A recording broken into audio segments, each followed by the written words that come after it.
Threesome looks simple on paper, but most candidates lose interview flow while solving it. In this video, I'll show you how interviewers expect this problem to be structured step by step. Once you see this structure, you will never get confused in this problem again. Let's begin. We need to find all unique combinations of three numbers that sum to 0. Note here that the indices should not be same without repeating any triplet. Here if you see, we have sorted the array. Sorting helps us reason about the array in an ordered way. For the given array, the output is this. This is a classic example of reducing a problem into a simpler known pattern. The most simple approach is finding out all the triplets in the given array. Check if the sum of the triplets is equals to 0. Finally, storing the unique triplets. To achieve this, we will fix a pointer I at a specific position. For the fixed I, we will fix another pointer j and then move this k throughout the array to find the numbers whose sum is equals to 0. Once the iteration for k is completed, we move j pointer to the next position. And for this j, we will again look for the remaining elements. And this goes on. This is correct logically, but checking all triplets lead to cubic time complexity, which is not acceptable. Then how do we solve it? How do we reduce the time complexity? We can reduce this by fixing one element. As we fix one element, this reduces to 2 sum because we have been given a target here that is 0. We already have one element that is minus 4. So the sum of these two numbers will be plus 4.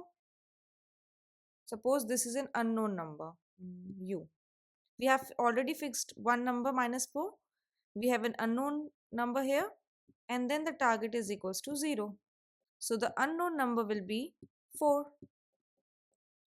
This is a two-sum problem which we have already solved, where we need to find two numbers such that the sum is equals to this unknown number here. By fixing one element and applying the two-pointer technique on the remaining array, we reduce time complexity significantly. Interviewers want to see this reduction step clearly explained. Let's walk through this example step by step. We first sort the given array. This helps us reason about the array in an ordered way. We then fix the first element. Initially, I is 0, L is 1, and R is the last index, 5. For these indices, the values are minus 4, minus 1, and 2. The sum of the values is minus 3, which is less than the given target 0. So we move L pointer forward.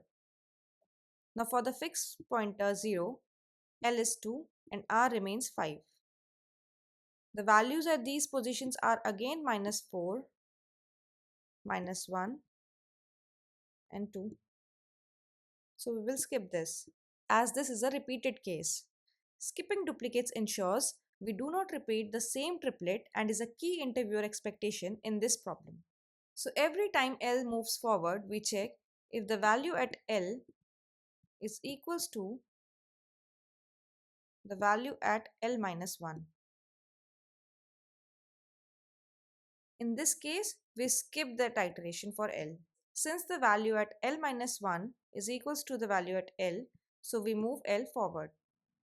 Now L becomes 3 and R is 5 for the fixed index 0. The values at these positions are minus 4, 0 and 2, which is again less than 0. So L moves forward. L becomes 4, R is 5. The values are minus 4, 1 and 2. Some of these values are minus 1, which is again less than 0. So as L becomes equals to R, we move the I pointer to the next index 1. Now I is 1 and L will start from second index and R is 5. The values at these indexes are minus 1, minus 1 and 2.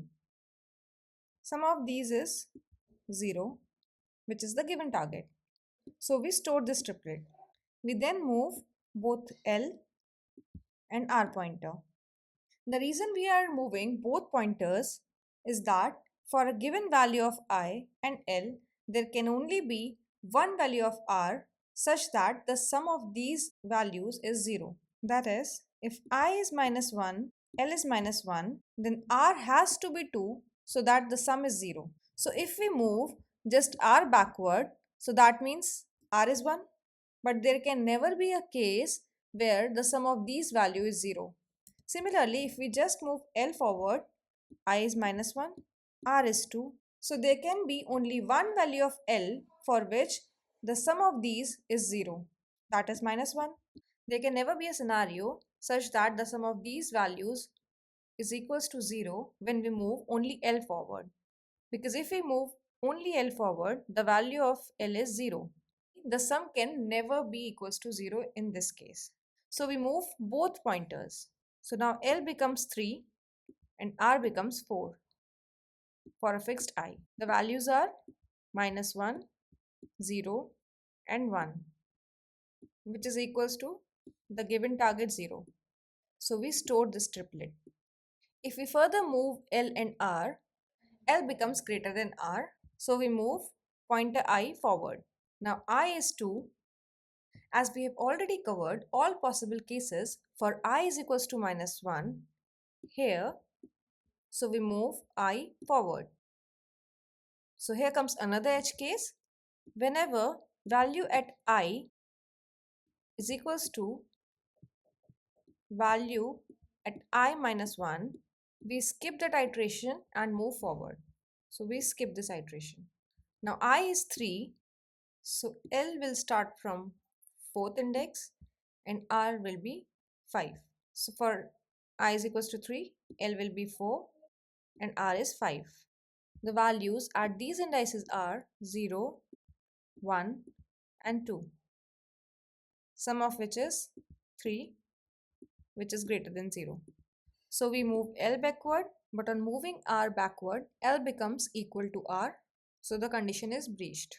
On moving I forward, we won't have a valid L and R value, so it returns the result from here. And the result is minus 1, minus 1 and minus 1, 0, 1. We will also have another edge case here. If on moving R backward, the new value of R is equals to the previous value of R. So if value at R is equals to value at R plus 1, we skip that case and move forward. Skipping duplicates ensures we don't repeat the same triplet and is a key interviewer expectation in this problem. Each pointer movement reduces the search space. For each fixed element, the two pointers move inward based on whether the sum is too small or too large, and duplicates are skipped to avoid repeating answers. So it is very important to consider these edge cases while writing the code. Now that we are clear with the logic, let's walk through the implementation. We first sort the array to enable ordered traversal. We then define a result list to store all the triplets whose sum is equals to 0. We fix one element and check for the edge case. If the value at I pointer is equals to the previous value, we move I forward and continue. We then use two pointers to find the remaining two numbers. As long as left is less than right, we add the elements at these three pointers. When the sum matches 0, we store the triplet. We move both left and right inward. If the value at left pointer is equals to the previous value, we increment the left pointer. And if the value at right pointer is equals to the next value, we reduce the right pointer. This is done to skip duplicates. If the total is less than 0, we increment the left pointer. And if the total is greater than 0, we decrement the right pointer.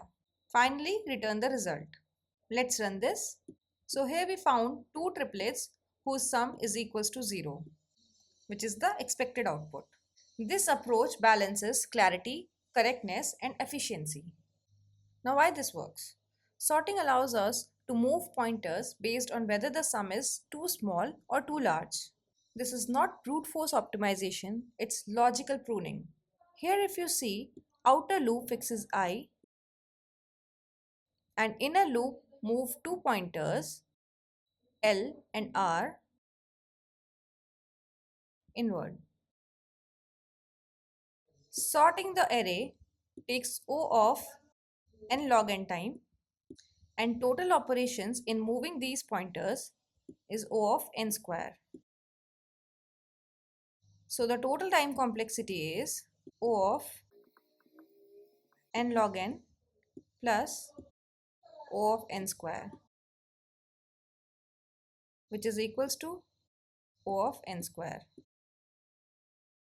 As O of n log n is very small compared to O of n square, this is almost equivalent to O of n square.